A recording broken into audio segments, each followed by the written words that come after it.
samo moja mama.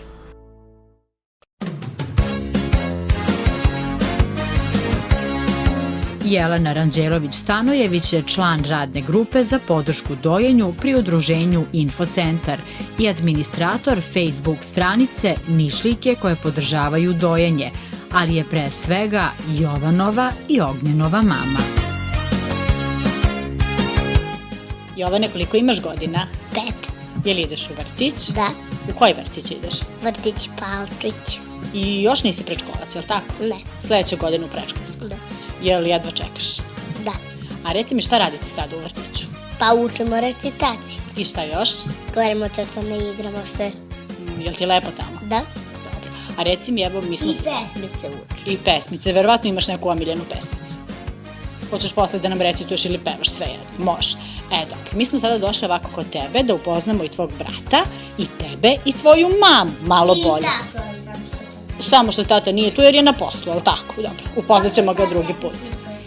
Ali reci mi, kako se zove tvoja mama? Jelena. Jelena. I šta ona radi, jel znaš? Da, čuva decu. Čuva decu. Radi poslove, sprema ručkove, užine, doručke. Kao i svaka mama, jel da? Pa je lepo sve to sprema. Da. Presude.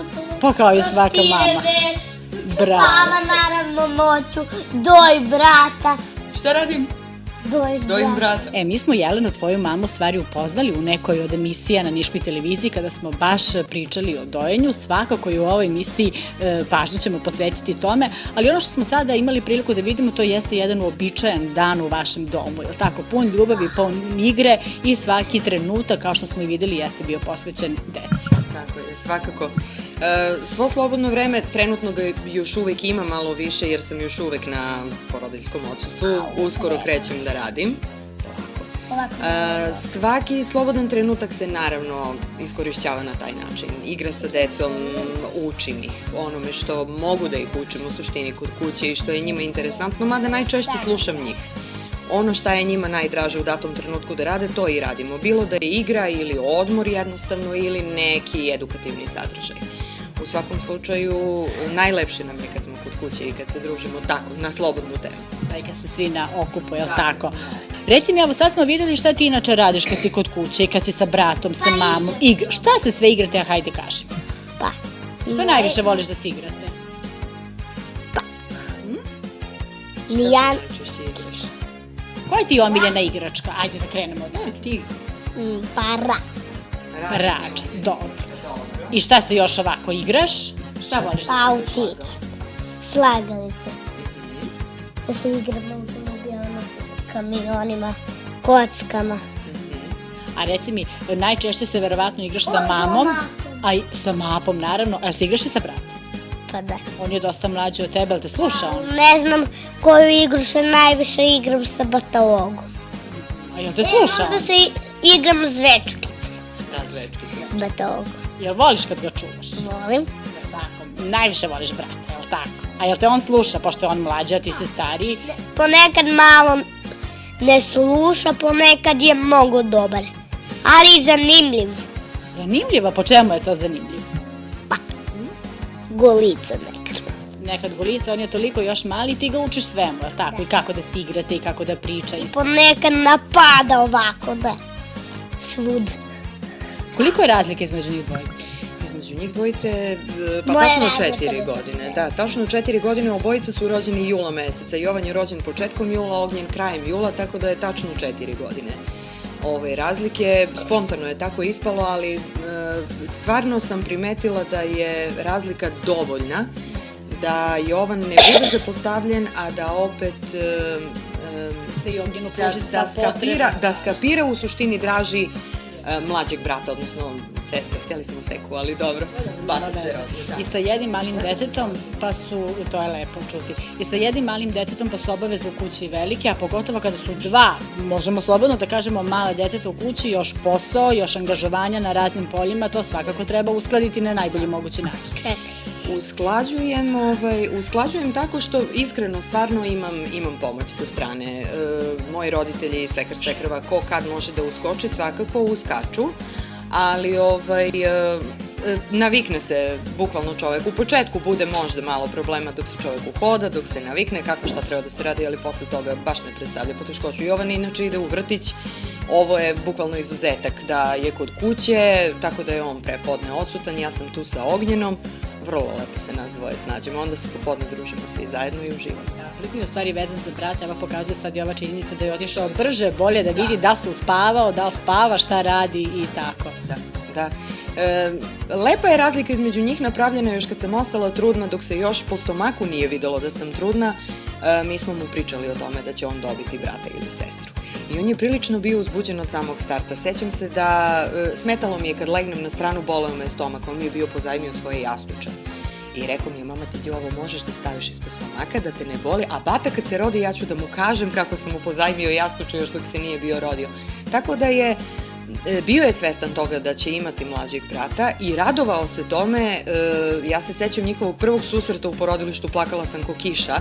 On je toliko bio uzbuđen da je bukvalno skakao pored kreveta i jedva je čekao i da ga pipne i da ga štipne i da dođemo kući svi zajedno, da ga kupa, da mi pomaže oko tih svakodnevnih stvari, preslačenje, donošenje pelena, šta već mlađe, odnosno mala deca vole da rade i šta mogu da urade.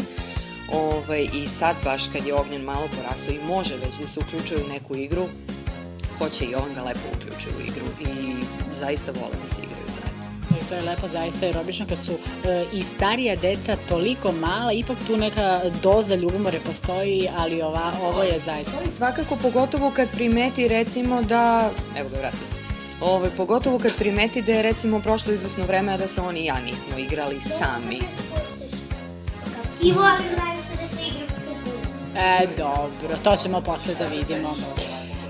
Naši gledalci te pre svega poznaju kao člana radne grupe za podršku dojenju i kao administratora Facebook stranice Mišljike koje podržavaju dojenje. Sad, nećemo mi ceo ovaj segment posvetiti tom, ali svakako prosto ne možemo da ne pomenemo to i da i ovom prilikom ne skrenemo pažnju mladim Nišlikama i mladim mamama koliko je u stvari dojenje važno, kako za bebu pre svega, tako i za mamu. Apsolutno. Ja sam u čitavu tu priču podrške dojenju ušla kada sam ostala trudna ne sa Jovanom, već sa Ognjenom. Nažalost, dok sam bila trudna sa Jovanom nisam se verovatno dovoljno interesovala. Nisam imala dovoljno informacije i Jovan je na moju veliku žalost dojen svega 3 meseca. Onda je došlo do onog čuvenog ja više nemam mleka i dojenju je bio kraj.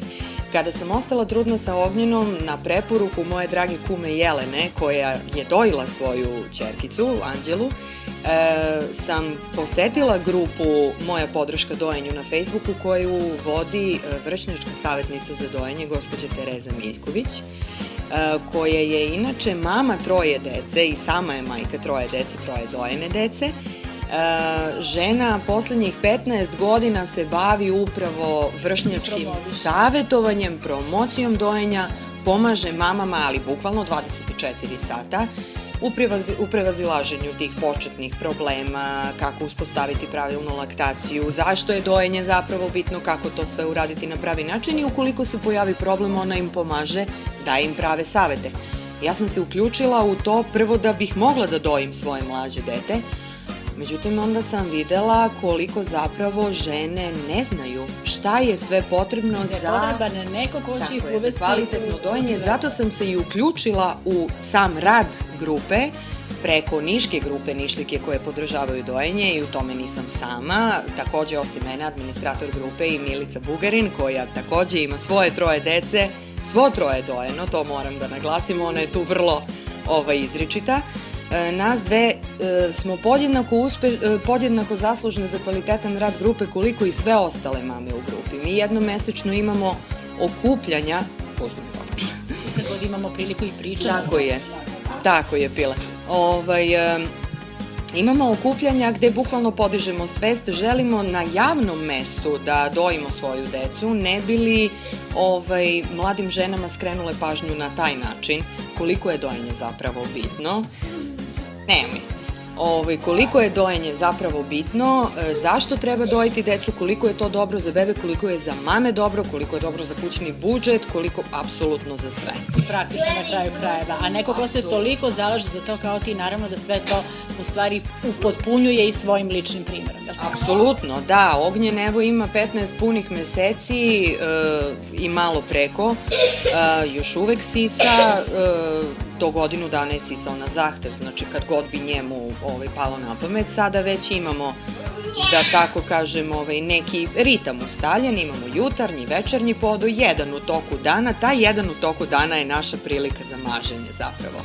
Koliko je njemu trenutno potrebno moje mleko, mislim da i nije toliko koliko mu je potrebna moja blizina. To je nekako najbolji način da se on mazi, igra sa mnom i da ostvarujemo tu bliskost. Svakako priču o dojenju nastavljamo u nekoj od ostalih emisija kada ćemo promovisati i aktivnosti i rad stranice i nećemo čekati samo tu nedelju kada se obeležava u stvari nedelja dojenja, već ćemo svaki put kad god je moguće pričati o tome. Hoćemo da pozovemo Jovana da se vrati, da pitamo Jovana, dođi. Hoćeš da dođeš da te nešto pitam? Jovane, dođi ovde. Sad da mi kažeš kakva je Jelena mama, ali moraš da sedneš ovde da bismo te lepo snimili, dođi, kao što si malo presedeo. Kakva, čekaj, sad mi kaži. Bezobrazno. Ma nije sigurno bezobrazno. Kaži slobodno.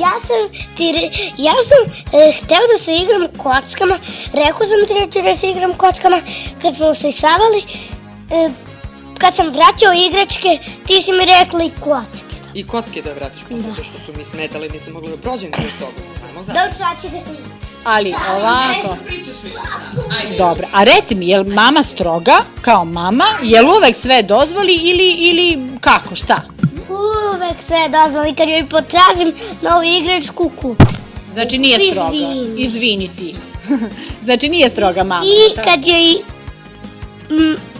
kažem da hoću jabuku, a nemamo jabuke, ona odmah ode da kupi. Bravo, što znači da je mama tu da uvek ispuni i svaku želju i svaki prohte kao i svaka mama. Nemam neki auto koji hoću ili ne, i kad hoću neki auto koji nemam, mama ode i kupi.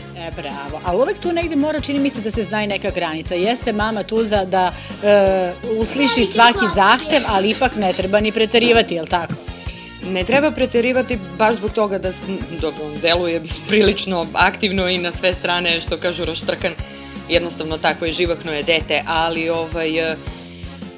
daleko od toga da se pruža sve u šta dete upre prst, jer zna se već, stvara se razmaženo dete i bukvalno kroz život će misliti da sve na šta pokaže da život bukvalno treba da mu pruži. Ne, ali te neke sitnice koje njemu znači, koje on voli, koje bi ga činile srećnim, pa zašto da ne, na kraju krajeva dete i treba i da se igra i da na taj način upoznaje svet i sve je to sasvim u redu. I da baš ima pravo detinjstvo. On sada ima 5 godina.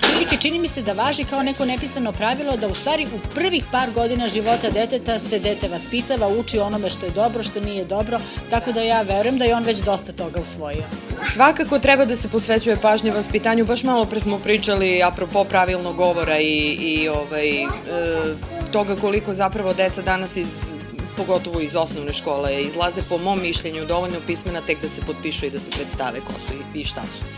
Ali od malena treba gajiti pravilan govor, od malena treba gajiti zdrave radne navike, ne sad tiraniju neku sprovoditi nad decom i da deca imaju neki ustaljeni raspored i da se malte ne tresu, ali zaista mislim da rutina prija deci i da što pre usvoje neka najosnovnija pravila da će im kasnije biti mnogo lakše i kad krenu u školu i na kraju krajeva kad idu u vrtić i u odnosu sa drugom decom i sa vršnjacima, mnogo je lakše kada usvoje od malena neka pravila. I hvala, i izvini, i izvolte i slično. Koliko se sada ovaj period, da kažem, vaspitanja kod nas kao mlađih roditelja, da tako kažem, u odnosu na naše roditelje kada su nas vaspitavali, poklapa sa tim? Da li imaš neki svoj ustaljen...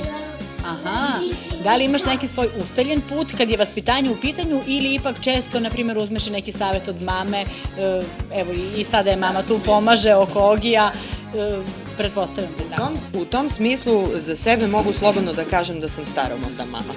zaista držim do onih klasičnih porodičnih tradicionalnih vrednosti. Držim zaista do toga da ono osnovno deci što treba da im se postavi kao granica, treba da se postavi kao granica, u suprotnom, deca sama ne mogu granice da postave. Treba da im se objasni zašto nešto treba ili ne treba raditi, i po pitanju onoga prihvatanja saveta od starijih, da ukoliko na kraju krajeva probamo jedno, probamo drugo, treće, četvrto, na kraju krajeva šta funkcioniše, to primenimo. Bilo da je to savet starijih ili nešto do čega smo sami došli. I evo, otprilike, za kraj ove priče, pretpostavljam da kao što se život svakog čoveka ili žene promeni kad postane roditelj, tako se i tvoj život promenio, pa šta je tu sad ovako novo i specijalno od kada si postala mama?